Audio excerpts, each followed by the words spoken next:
Hey, what's up guys and welcome back to Anime King 2.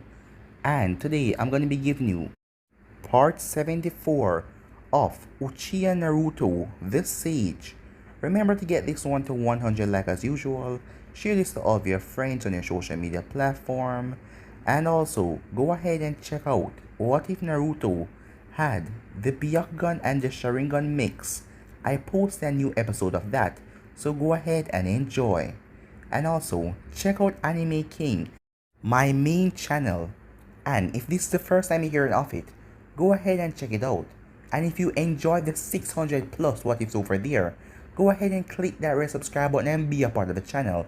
And thank you for all of your help and your support. So, I posted a new episode of What If Naruto was trained by Kaguya. And also, What If Naruto created his own village. So go ahead and check them out and enjoy. And if you do enjoy them, remember to click that red subscribe button and join the Anime King family and be a part of the channel. And thank you for all of your help and your support. And comment down below and tell me if you're new. I'll be replying and talking back to all of you. So without further ado, let's get straight into this. So the last time we left off, Onki steal one of Karin's weapon as he break down the outer wall of Naruto's palace. But Naruto's guards were able to take it back. But Oniki had the blueprints, as Naruto sent Karin to go and retrieve her things. She went over there and talked to Oniki, but he didn't give her anything back, as she told him that he was going to pay for all of this, for killing 500 people blowing up the trains. Naruto then arrived to the stone village with 4 of his guards, as Naruto split the stone village in half with one of his truth seeker orbs. He was then surrounded by hundreds of shinobis, as Naruto trapped all of them in a barrier, and Naruto faced off against all of them inside. As Oniki rebuilt the weapon and fired at Naruto, it hit him dead on. But Naruto's healing ability was on another level, and he healed fast. Naruto then went and killed Oniki as the barrier disappeared, and Kurosaki and the other shinobis could only stood and watch, as they couldn't attack Naruto because they know if they did, he can just wipe them all out.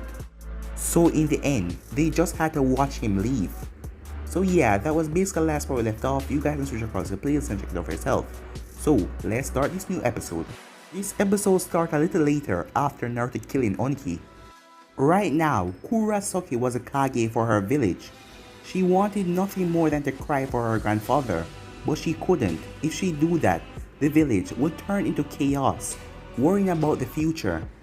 She already knew that this day was coming, when her grandfather decided to attack the Rice Kingdom and kill those innocent people.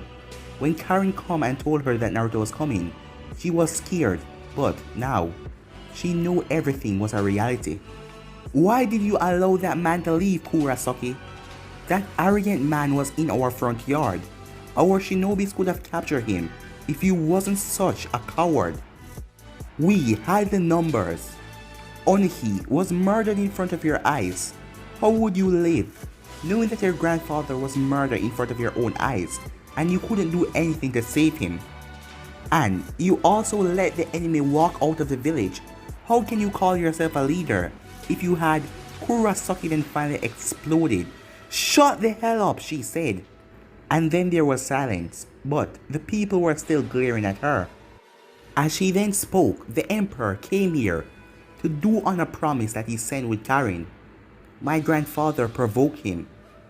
Even though he finished what he came here to do, I decided not to engage because the destructive power that that man possessed. Didn't you all see what he did? He split the entire village in half with one power, and he wasn't even using Susanoo. If we had fight him there would be no village left standing. And even if we had won, no village would be left behind, and we would have lost most of our men. What would you rather have? A destroyed village like Konoha, or your village and your shinobis, and you can fight another day? As most of them now start to look at the bigger picture, seeing that she was right. As another man then spoke, I understand your point of view, But what are we going to do about the situation? We cannot just let this slide. You fail to realize something, you fools. You were the one that attacked the innocent people, she said, as she slammed her hand down on the table. You followed my grandfather's order and killed innocent people that belong to the emperor. You cannot blame us for this, said a man.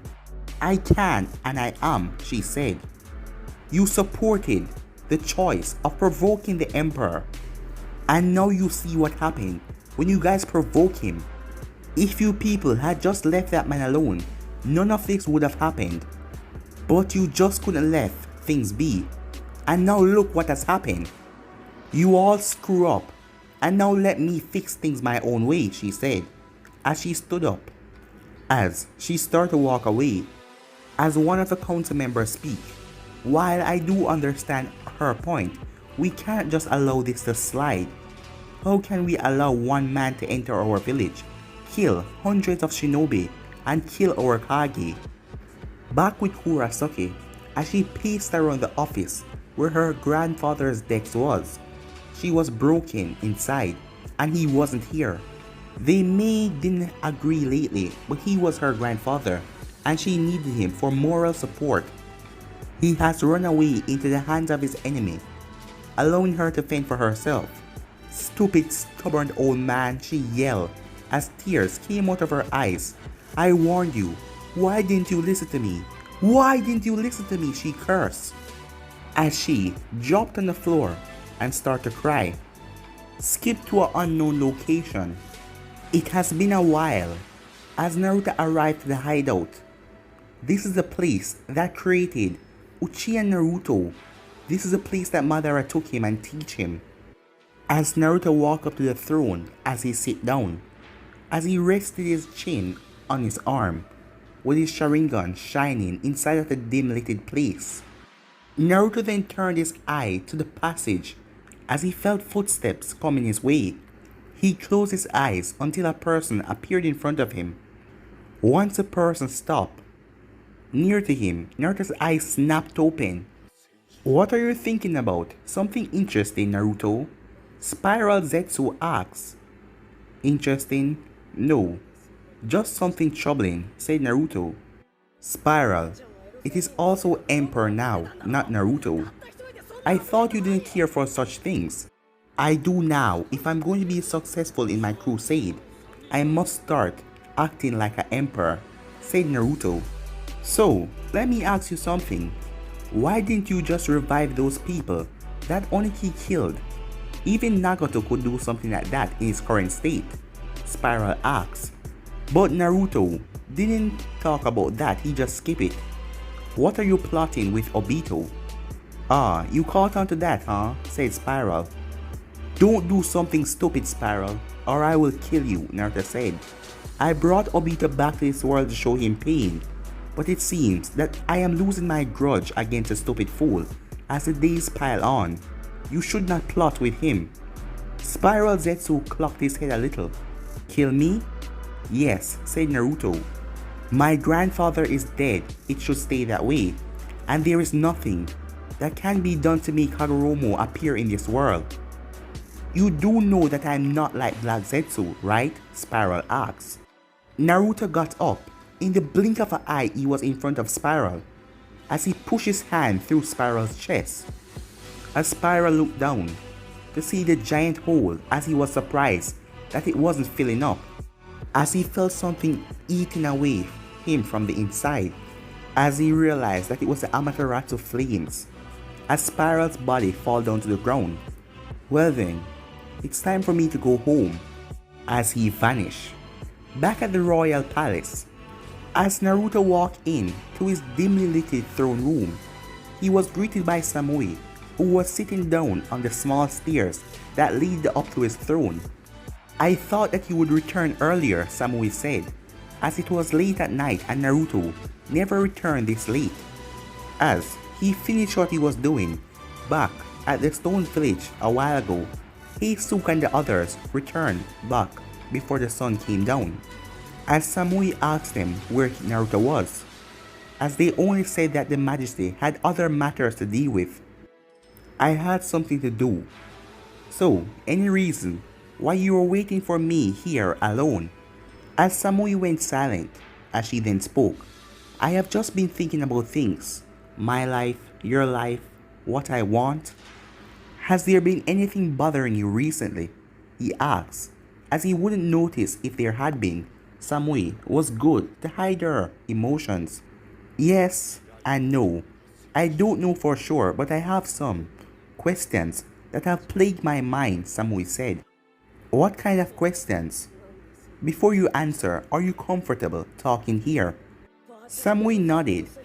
She has been forced to leave her home village, and that wasn't a choice. She was basically exiled.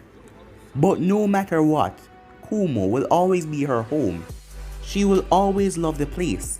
But with the coming events, the village will no longer accept her, seeing that she's sitting down on Naruto's right.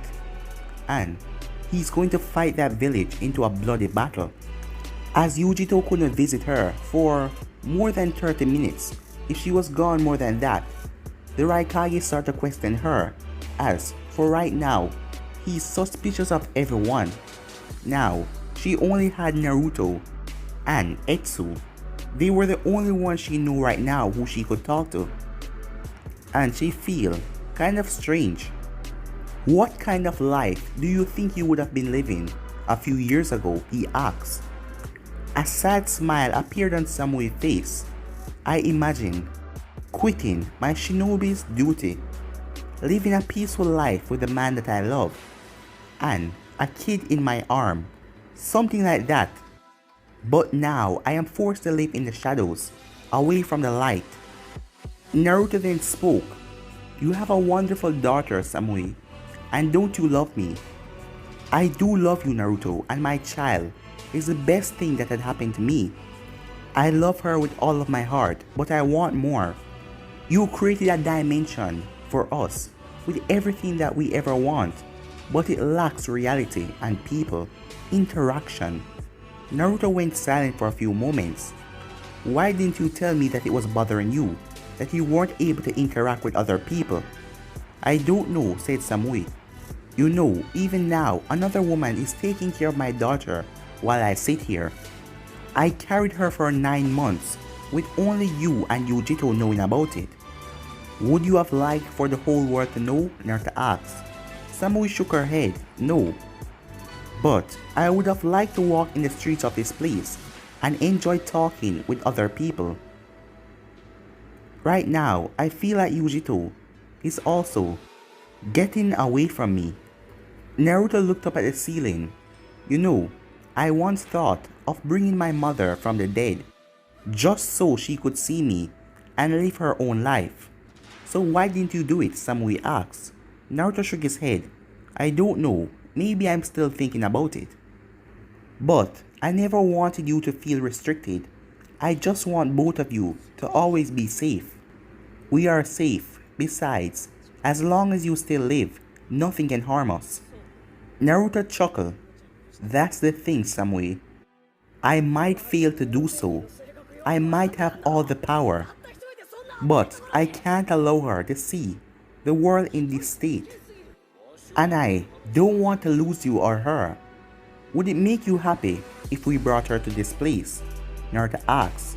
As Samui nodded. I see, said Naruto.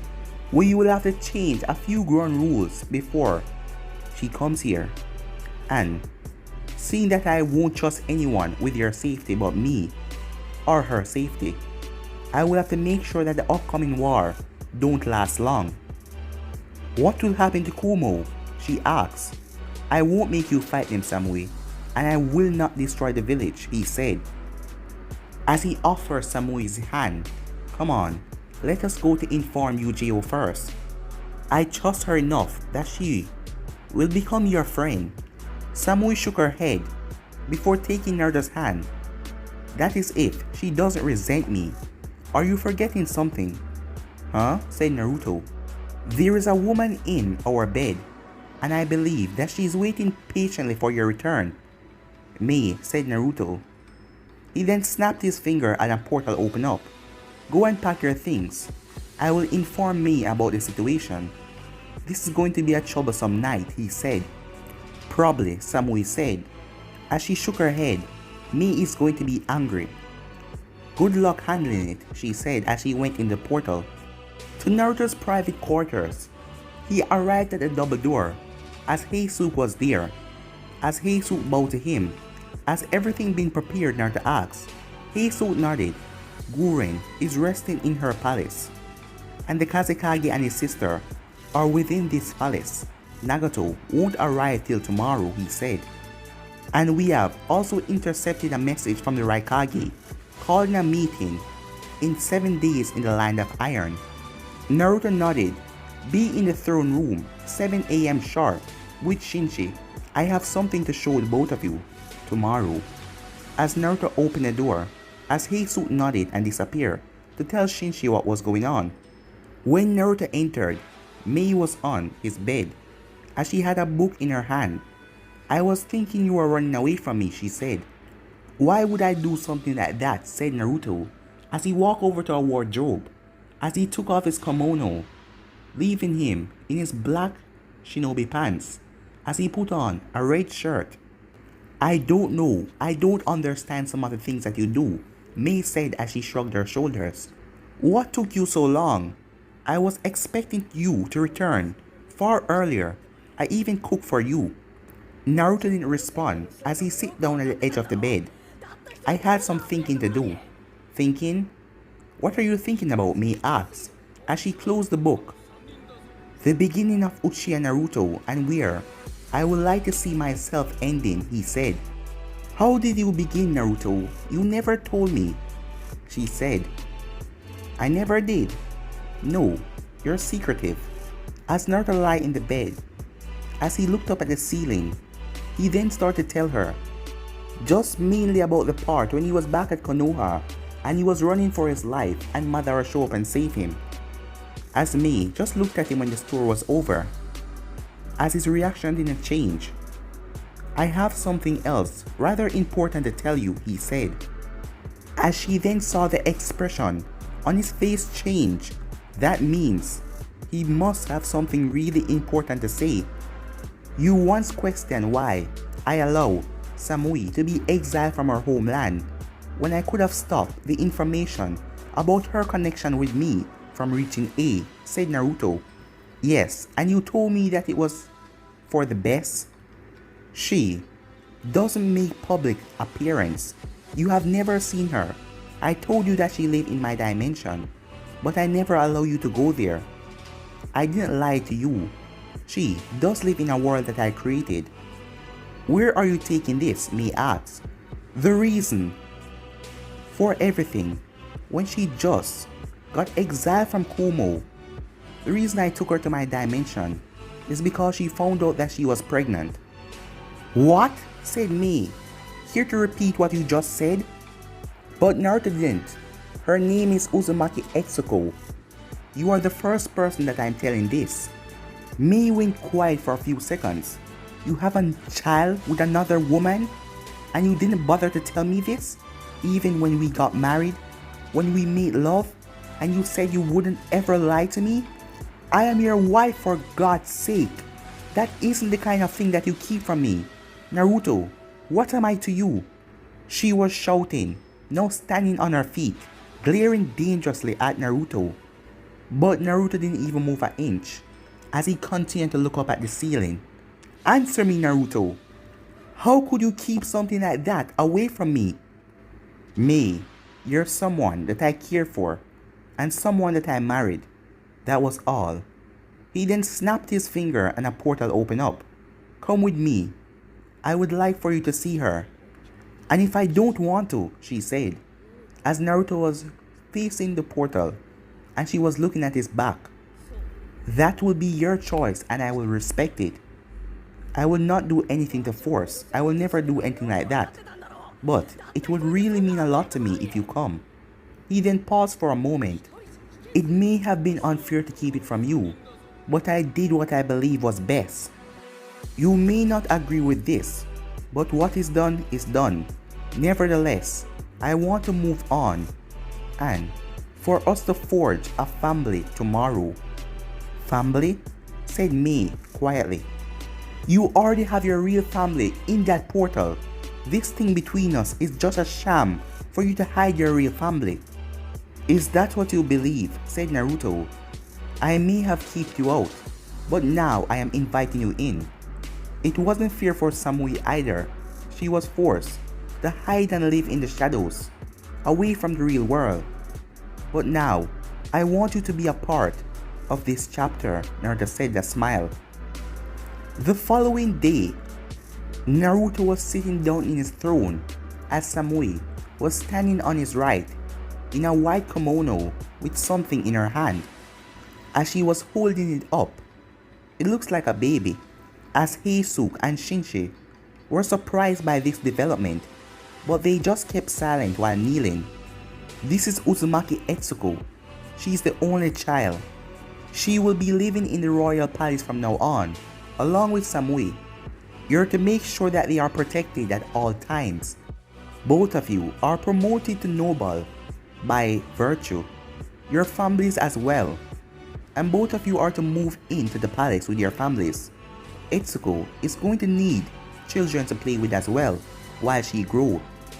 As both of the men just simply nodded as they were excited, but they didn't show it. We will be back in an hour, so during that time, do the changes around the palace, Naruto said as he disappeared with Samui. Well, I am not surprised by this turn of events. I always expected that something was up, Shinji said after Naruto disappeared. As this explained a lot of things, why Naruto never left the palace, and why Samui was never in the palace, she was always at the dimension. I have my suspicions as well, Heisuke said with a nod. We are now nobility. My wife is going to be happy when I tell her about this, said Heisuke. So, when is Guren due? Heisuke asked. As Shinji sighed. Who knows? She doesn't tell me anything. She probably left the capital to get away from me. Do you think the emperor knows? Yes, of course. Why do you think he said that you will move your families inside the palace when you have no one but a younger sister? Because he knows that you're the father of Guren's child, said Heisuke. Shinji just sighed as he looked at the throne. At Yuji's house, she was surprised. When she moved to the capital, Naruto allowed her to live a normal life without working, as he provided for her. But since she lived here, he has never stepped inside of her house. As in the living room, Naruto was standing with Samui, as she had a baby wrapped up in white clothing, as she didn't even guess, as she quickly understood what was going on, but she was shocked. Hello Yuji, Naruto greeted, as he just appeared in her house. No need to knock when he can just teleport inside. As Yuji saw the baby, and she quickly put two and two together. Naruto, she said, as she then looked at Samui, who was busy playing with the giggling child. As Samui was smiling, she seemed happy. As Yuji's stomach twisted, that could have been her. Samui then looked up as she smiled at Yuji, but that didn't make Yuji feel any better, as Samui always did something like that.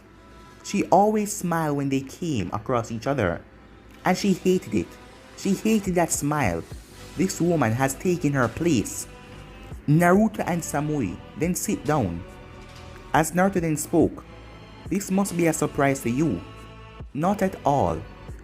I see we're still on the sarcastic streak, said Naruto. Yuji's eyes narrowed when Samui handed Naruto the baby, as she watched curiously how Naruto would handle it, as a small smile came on his lips, as he brought the giggling child to his chest, as his sharingan disappeared, as his blue eyes were shown. What do you want? Her tone was a bit harsh, as this caused her to bite her lip, but Naruto didn't take it anyway. I have a favor to ask, Naruto said, as he ushered her to come forward, as she stepped forward as Naruto handed her the child.